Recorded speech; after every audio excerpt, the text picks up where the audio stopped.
Hey friends, how are you doing? It's so good to be at this event with you. Thank you, Øystein, for the invitation. I bring you greetings from my country, England, from my denomination where I serve as a priest, the Church of England, from my college where I teach, St. Hild Theological College, and also from the city where I live, which is York. Do you know York? York is actually a Norwegian city. Did you know this? The name is Jorvik. Does it sound more familiar? Your grandparents came for a visit in the 7th century, a little sailing trip, and they liked it. They stayed. They left some DNA from them. Thank you so much. At the airport, I started seeing people, and I thought, these people look like the people from home, and now I understand the reason why. So all your cousins from England and York, say hi. Thank you for all you gave. Friends, just over 10 years ago, I was planting a church in York, where I live. And this church plant was an experiment to see how we might attract new people by running a church in a new venue. Now, just picture this. It was a small church, low budget. We started with just a few £100. Everyone involved was a volunteer, and I was the leader of the church. I was working full-time for Alpha, so I had to do everything was done in my own free time. And very quickly, I was struggling to carry the responsibilities that I had. I was doing all the preaching, all the service planning. My wife was doing all the children's work. And so one day I took a retreat to try and think through the solution to this problem. And we were a young church, so we had very few people who joined us with any prior experience. And I was desperate for more leaders. I desperately needed more leaders. And I needed to release my time for more than just preaching, the little time I had for just preaching. And I also knew it would be better for the church not to just have me preaching every Sunday, that we needed some kind of team. And theologically, this was not our model, that somehow I was the hero and everything would center around me. But we actually wanted to be a community with many people involved. And an idea from that retreat sparked a revolution in our approach to leadership development. That's what I want to talk about in this session. And the idea opened up the opportunities and the way to identify and bring on new leaders using the local church as the context for training. I want to think about how we identify potential leaders, how we foster their talents, how we cultivate a culture of recruitment, and how we make it into a system. I've told you the reason why it started, but it was the great surprise to me that what began really as just a way for me to get some support actually became a new strategy in our church that left a legacy of leadership development. And the results were significant. Now remember, we were a small church, volunteer, low budget, no staff at the beginning. I was a volunteer. I was never employed by this church more than 2 days a week. It was a bit of a hobby, a small style of church. At our peak, we were never more than 200 people, but we were usually a smaller number than that. But let me just tell you a little bit about the impact of the approach that we took.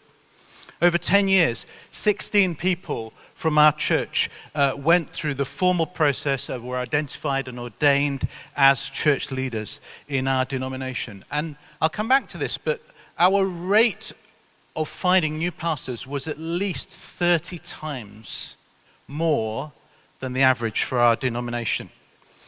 At least 50 people entered some kind of full-time ministry. And in fact, even last week I met some guy. I said, "How are you doing?" He said, I'm a full-time student worker. He said, "Christian, thank you. You ignited the desire for this." So actually it's more than 50, but I counted at least 50 people that entered full-time ministry. And we trained over 100 people as preachers. And we released other people in ways that we just didn't ever track, but we had an impact in that way. And on my final Sunday in the church, which was the last Sunday in person before the COVID lockdown, that was my last in-person Sunday before I left the church, the 100th preacher that we trained preached. And by the way, I didn't have to train that person.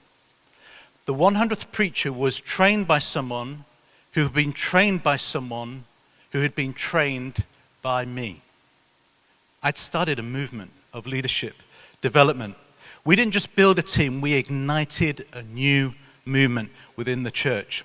And what began as a very high investment by me to spend a lot of time personally developing people, actually, I'll be honest, by the time I left the church, I hardly had anything left to do, because so much had been passed through mentoring and delegation to other people. And there was no manual, no book, no training course. And although we spent lots of time with people, no specific training meetings, we accomplished all of this through a new culture of recruitment within the church, which is what I want to talk about today, and an apprenticeship model of training, which is what I want to talk about tomorrow morning. Now, it's worth just thinking, why do we need to recruit leaders? Let me give you several reasons. First of all, we need new future pastors.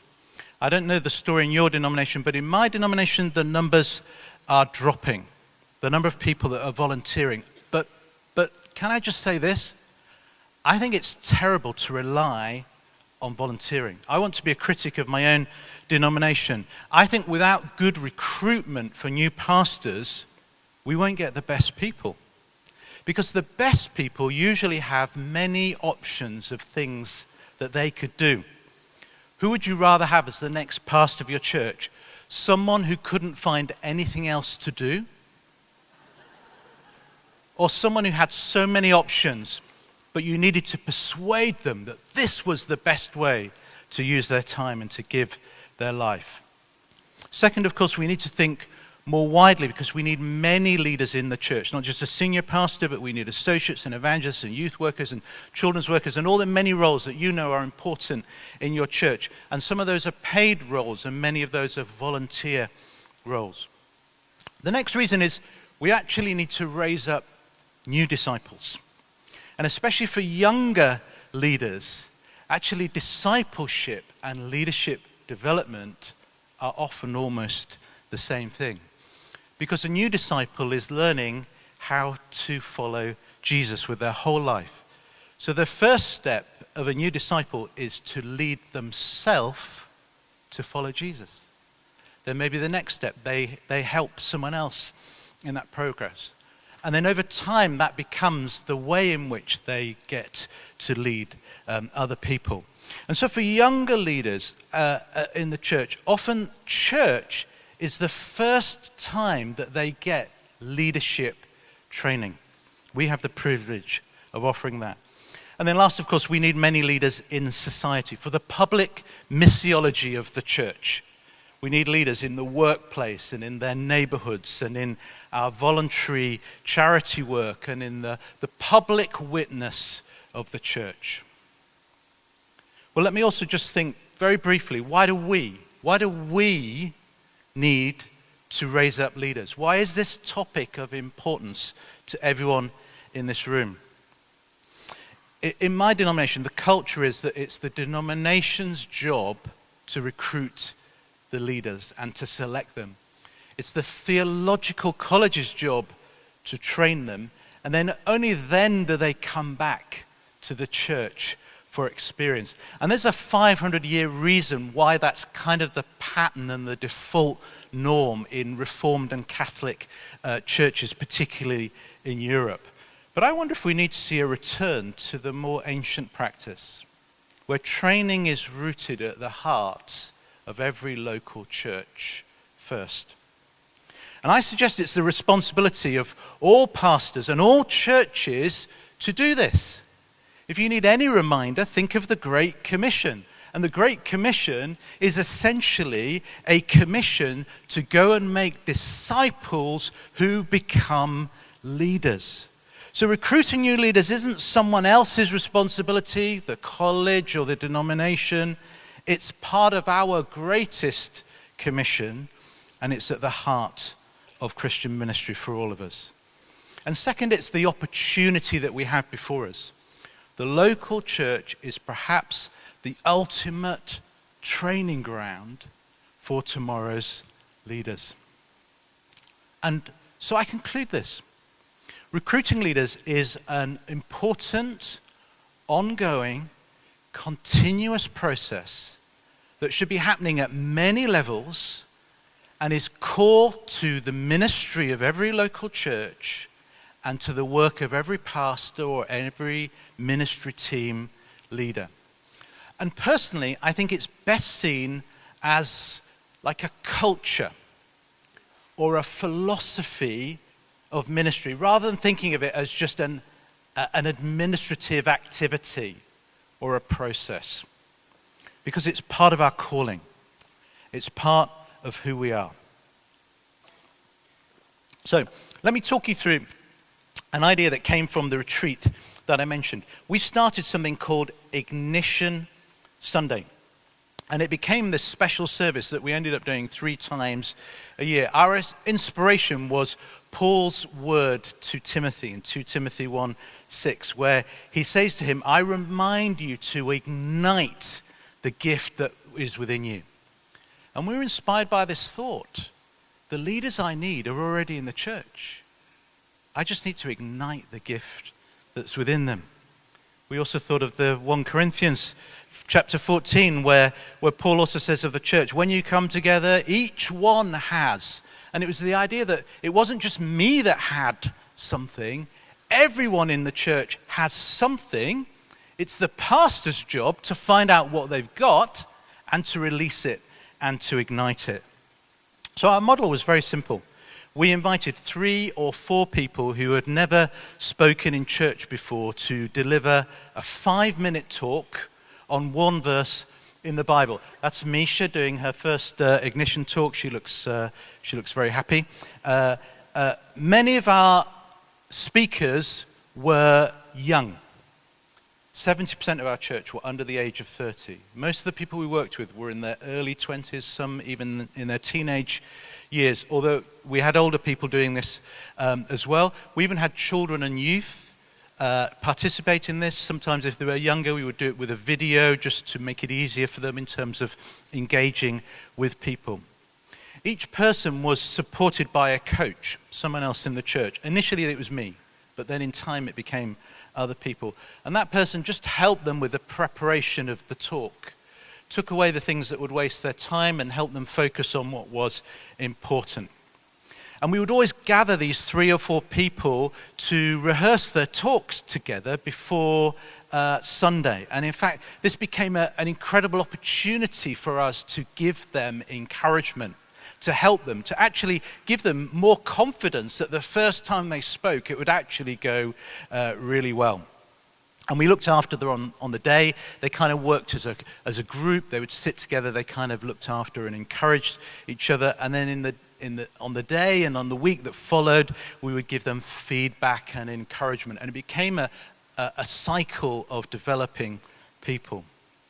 Now, as I said, the results were profound. I was doing this as a volunteer, and we trained more than 100 people. We went from a church with no emerging leaders to one that was overflowing with leaders. We had too many leaders. We were able to plant out 3 times during that 10 years. We resourced other churches in our denomination who had no pastor. We could send them preachers. I used to send my guys just to give them more experience because we had an abundance of people who could do talks. And the overspill of this idea of Ignition Sunday was significant. It kind of ignited a whole culture of volunteering and participation within the whole church. We had leaders in every area because we were doing this single thing that kind of spoke of value of what we believed was important in the life of church. And it made us an attractive church. We became like a church where it felt like everyone was needed and everyone was important. And can I say this? I was every time amazed at the treasure that God had put within people. Their imagination, their passion, the creativity with which they could communicate the gospel of Jesus Christ. I thought you had to go to Bible college for 3 to 5 years before you could even begin to be a good speaker. I realized if you did this well, and I'll talk tomorrow about how we trained them, I realized you could release this from anyone in your church, and you'd be amazed at the richness that can come out of people. Well, that's one example. Let me give you another example that's also close to my heart, which is church planting. Church planting, you may know, can have a massive impact on leadership culture in a church and in a denomination. And you'll probably know that church planting is kind of known for its impact on mission. There are reasons why we should be planting churches, and probably the top one is mission. Of course, let's tick that one off. That's the top reason. But I think the number 2 reason that we should be interested in church planting is because it has such a powerful impact on leadership development and leadership culture within a network of churches.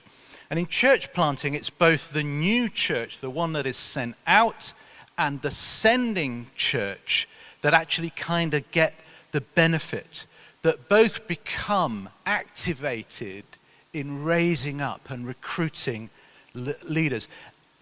And the impact of this is often not small. It's typically huge. Let me give you one example. There's a church where I do some work not far from where I live, the city next door, Leeds. It's in a diocese of 500 churches. This is one church. It's the largest church, but it's just one church.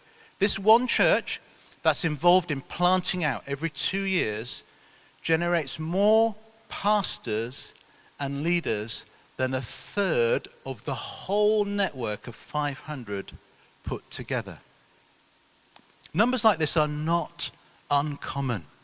I call it multiplying churches, the churches that are planted and the churches that are sending, because they're not just multiplying the churches, they're multiplying the qualities, the aspects of church within. And I wonder if it sounds familiar from the parable of the sower, 30, 60, 100-fold. How will we get many of the leaders that we need in my denomination? I know the answer. The majority are going to come through church planting culture. And then maybe they'll be seeded back into the denomination that's at work. And it's like there are 2 forces at work. In the new church, there's a great need for people to step up, so there are more opportunities to serve. I'll give you an example. A church before this one that I was planted, the first church that I planted, where I made all my mistakes. And the first Sunday, there were just 9 of us in the room, and I was leading worship, unfortunately. And I had a songbook, and I had a CD player. Okay, you can work out how bad it was. Okay, that was worship. This is first Sunday. There's a guy turns up, Jason. He's recently become a Christian. He says, and of course he's started playing the guitar because he's become a Christian. I said, Jason, how long have you been playing a guitar? 3 months. Can you imagine what happened? Next Sunday, it's me and Jason. Jason's leading worship, and I'm announcing the hymns. Well, maybe that's a bad example, but my point is, in a new church, the number of opportunities is more acute, and the need for people. You don't have to wait 10 years before you get to lead worship. You could be leading worship the next week. Actually, Jason became a really good worship leader for us. And in the sending church, there's also the need to create a pipeline, because if you're sending out good people to plant churches, then you generate a pipeline, because you know we always need to be generating leaders. Every person needs to have an apprentice, because they might go and the apprentice needs to take over.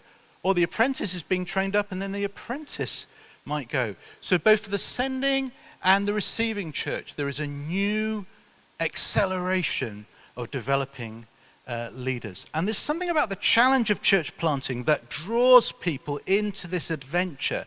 Typically, people involved become more active as disciples. They tend to pray more, they tend to read the Bible more, they tend to share their faith more, because they realize they're part of this exciting mission opportunity and they need to step up and be involved.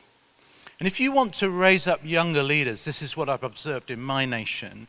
Church planting is by far the greatest place where we are seeing younger, new leaders activated in mission and ministry. And of course, all ages are important, but there's something strategic about handing on to the next generation. We planted out several churches. The average age in the first plant that I sent out for the team, the leadership team, was 23.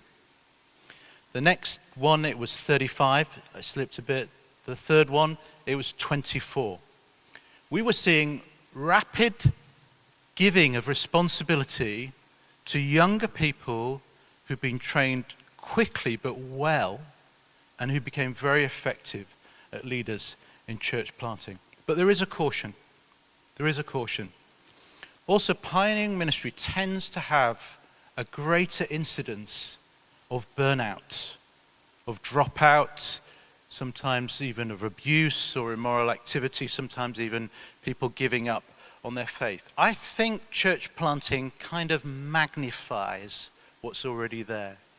If your church has a healthy culture, church planting will magnify it. If someone has an unhealthy foundation, church planting might magnify it in an unhelpful way.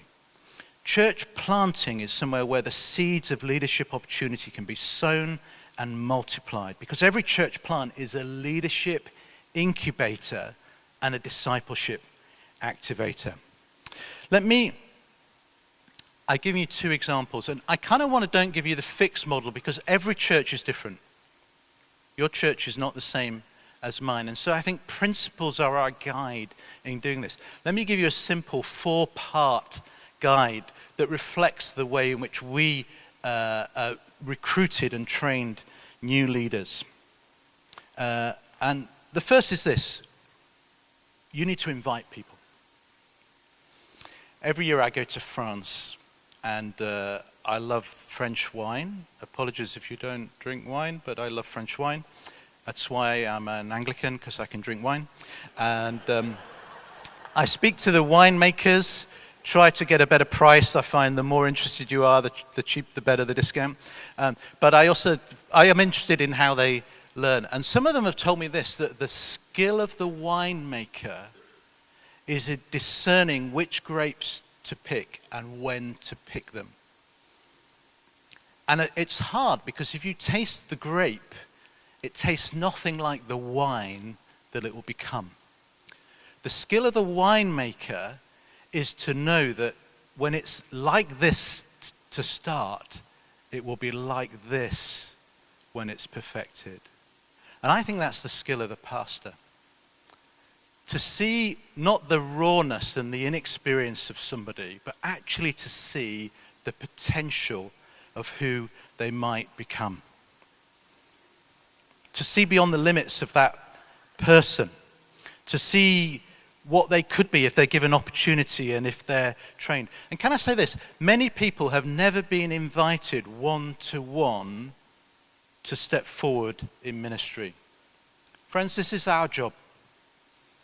Not just to invite people to try new ministry, but to focus our attention on discovering what the gifts and dreams are that God has deposited in the people that he's put in our churches.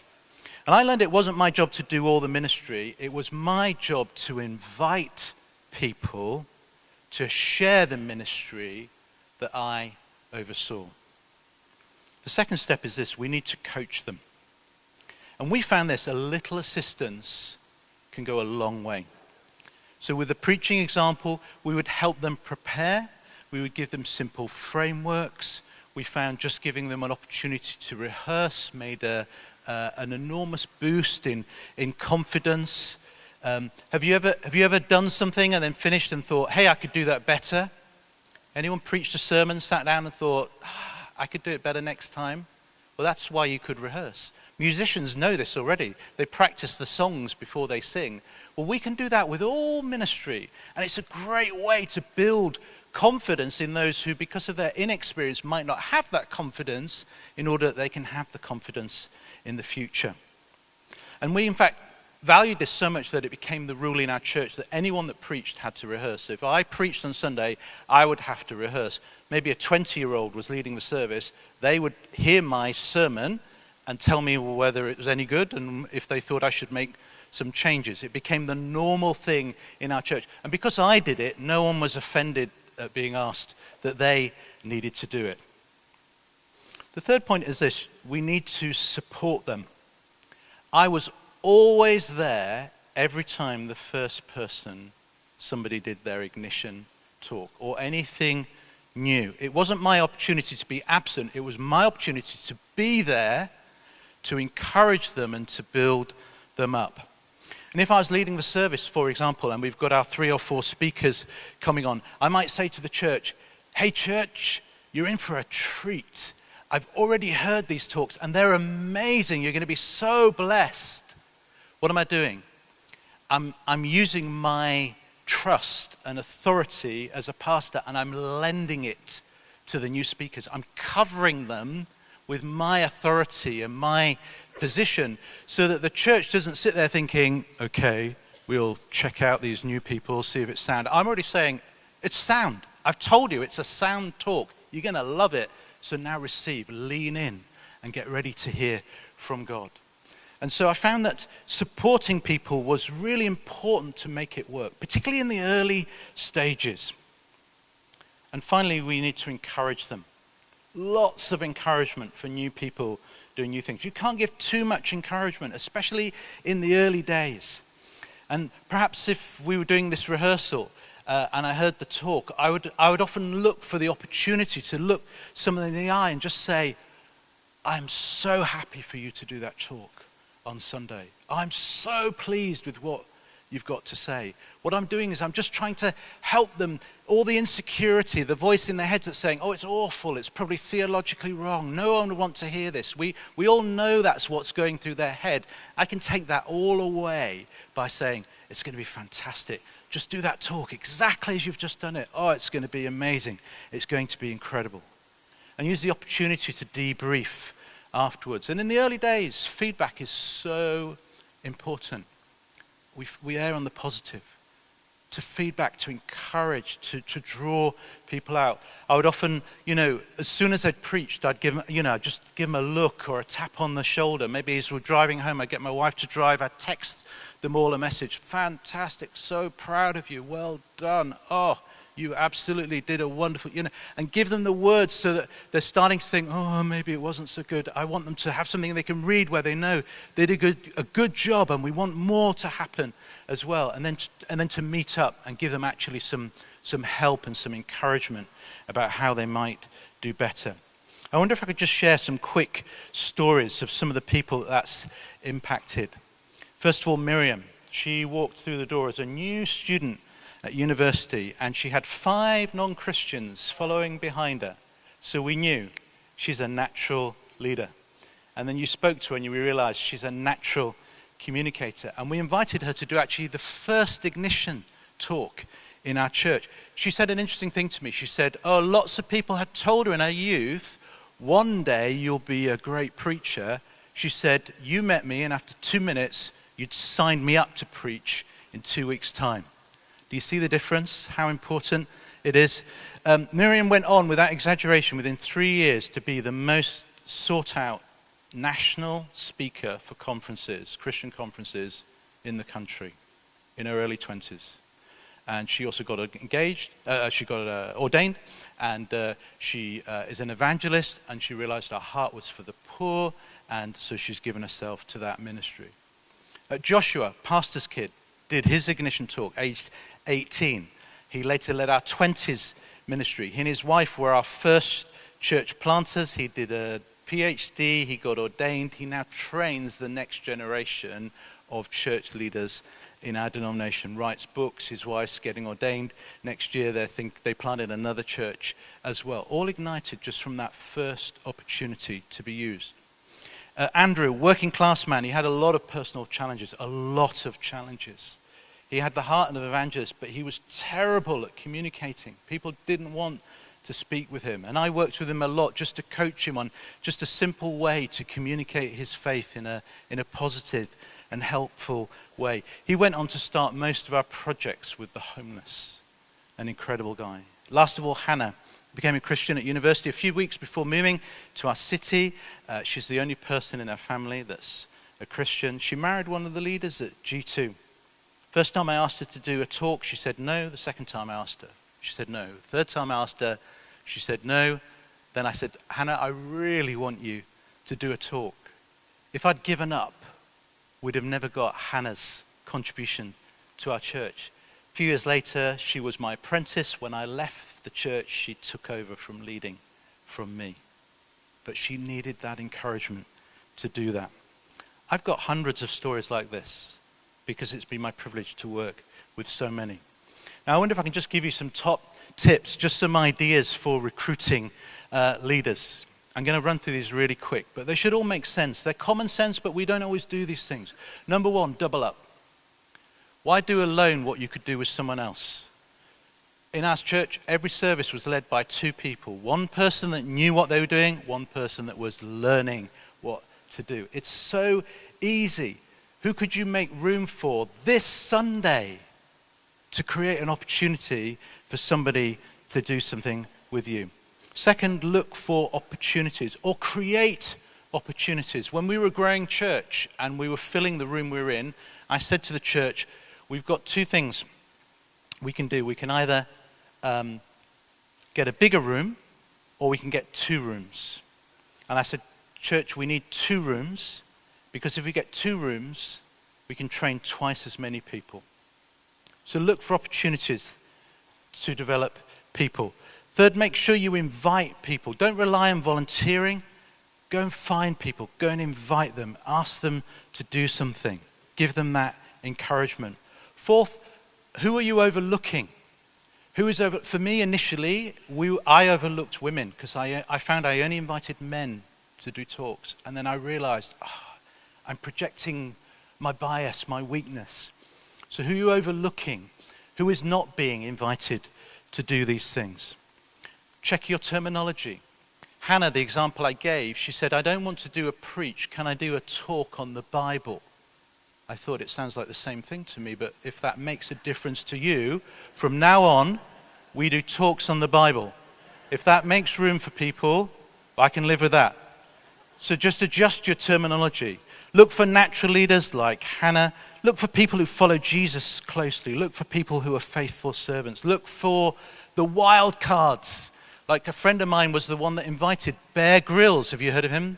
Bear Grylls to do Alpha. He's like a dangerous guy. Are you inviting dangerous people? And recruit everyone. Recruit everyone. Let me just quickly say 3 reasons why this might be hard, that we all need to overcome to make this really work. Number one, we often have an attractional model of church, which is great. But the problem is, it says come to church because it's really good. And it kind of means that you only want leaders who have already been trained.